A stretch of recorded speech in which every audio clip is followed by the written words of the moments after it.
کچھ لوگ نماز کے تشہد میں ولی ولی اللہ پڑھتے ہیں، یہ درست ہے یا نہیں؟ ولی کتنے ہیں؟ کس نے کہا 3 ہیں؟ اب تک تو یہی کیا بیان کیا؟ 14 ولی۔ پہلی بات ساتھ دیجئے تاکہ نتیجہ لے سکیں۔ جہاں جس کو کوئی مسئلہ ہو وہ فوراً سے پوچھے تاکہ مسئلہ حل ہو جانا چاہیے۔ اب جب کہ سوال کا جواب شروع کر دیا ہے تو ابہام نہیں رہنا چاہیے۔ ولی کتنے ہیں؟ 14۔ کیا ان 14 میں سے پہلے 3 کی ولایت ہم پر واجب ہے اور باقی 11 کی ولایت واجب نہیں؟ کیا عقیدہ ہے آپ کا؟ سب کی ولایت واجب ہے، یا پہلے 5 کی واجب ہے اور اگلے 9 کی واجب نہیں ہے؟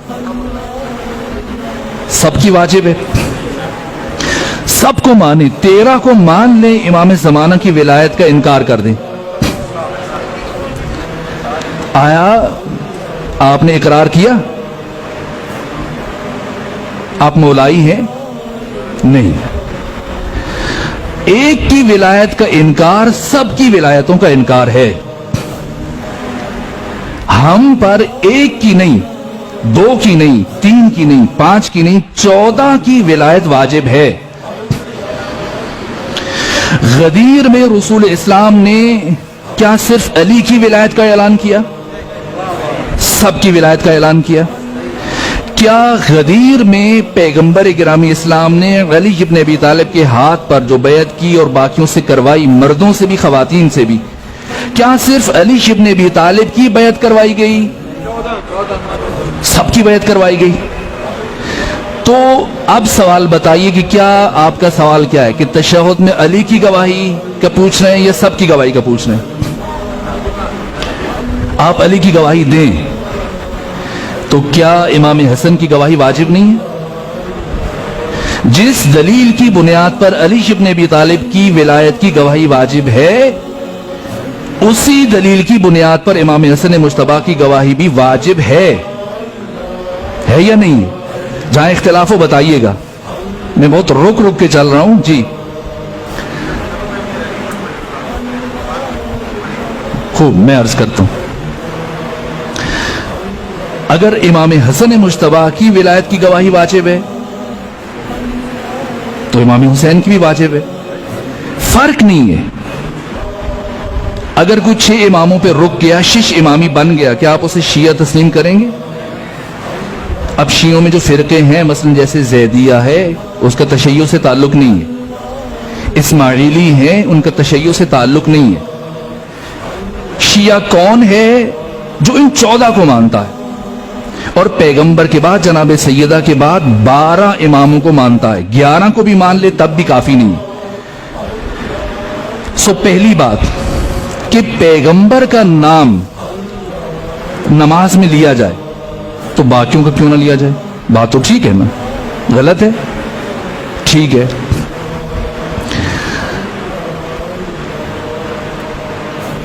علی سے لے کر امام زمانہ تک بس پیغمبر کا نام لینا کافی نہیں۔ تو اگر علی کا نام لیں تو باقیوں کا کیوں نہ لیں؟ لینا چاہیے نہیں لینا چاہیے؟ کیا آپ علی کا نام لینے کے بعد مطمئن ہوں گے کہ بس کافی ہے؟ نہ، نہیں۔ یہ سوال پیدا کیوں ہوا اور سوال پیدا ہوتے کیوں ہیں اس طرح کے؟ یہ بات میں نے اشارے میں کل یا پرسوں آپ سے کہہ دی تھی۔ غلط فہمیاں کب آپ کے درمیان پیدا ہوں گی؟ جب آپ اپنی اساس سے بے خبر ہوں گے، اور جیسے ہی جہالت آئے گی دشمن اس جہالت سے فائدہ اٹھا لے گا، اور آپ اپنی مسجد کے اندر، امام بارگاہ کے اندر ولایت جو رمز وحدت ہے، اسی ولایت کے نام پر آپ ایک دوسرے الجھ جائیں گے۔ اب میں سادہ ترین بات پوچھتا ہوں، میں آپ کو نہیں الجھاتا چونکہ میں نے آگے جانا ہے، اور میں سمجھتا ہوں کہ یہ ایک بات بھی صاحبان معرفت کے لیے کافی ہو جائے گی۔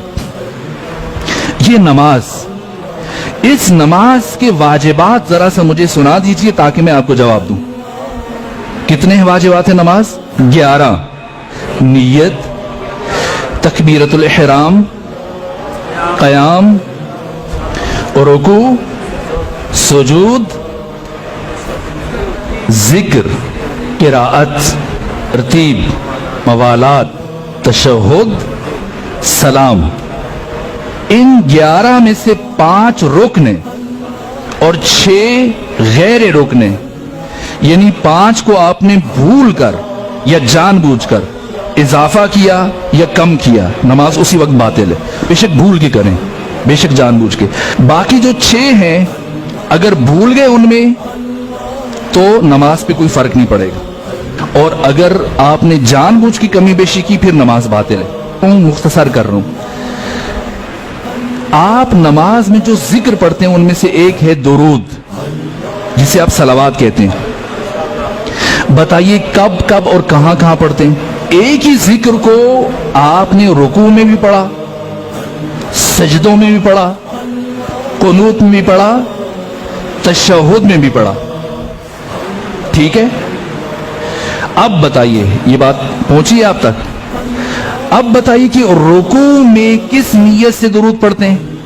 रुकू में मुस्तहब, सजदों में मुस्तहब, कुनूत में मुस्तहब, और तशहुद में क्यों भाई?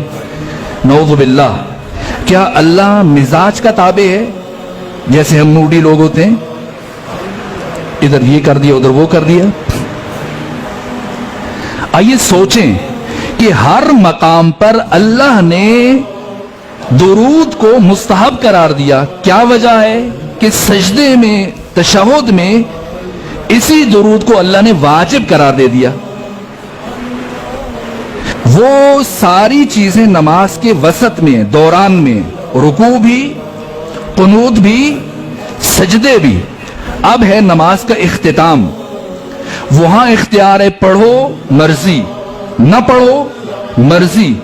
लेकिन अब जबकि नमाज खत्म हो रही है, अहम तरीन इबादत फुरुआत दीन में सबसे पहले, तो अब नमाज के आखिरी मरहले में अल्लाह ने दुरूद को वाजिब करार दिया। क्यों?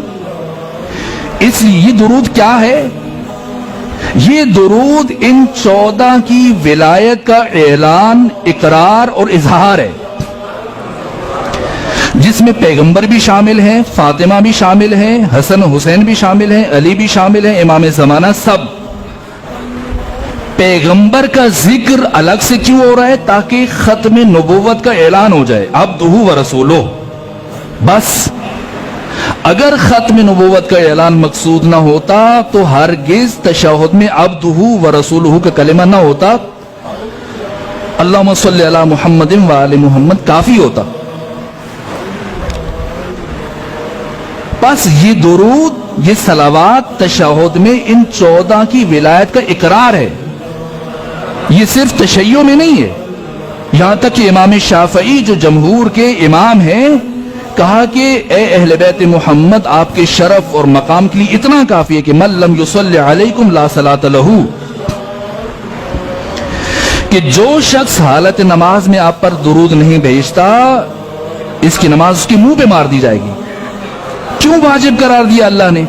अब छोड़िए ना जरा, कुनूत में आप छोड़ दें दुरूद को, नमाज पे फर्क पड़ेगा।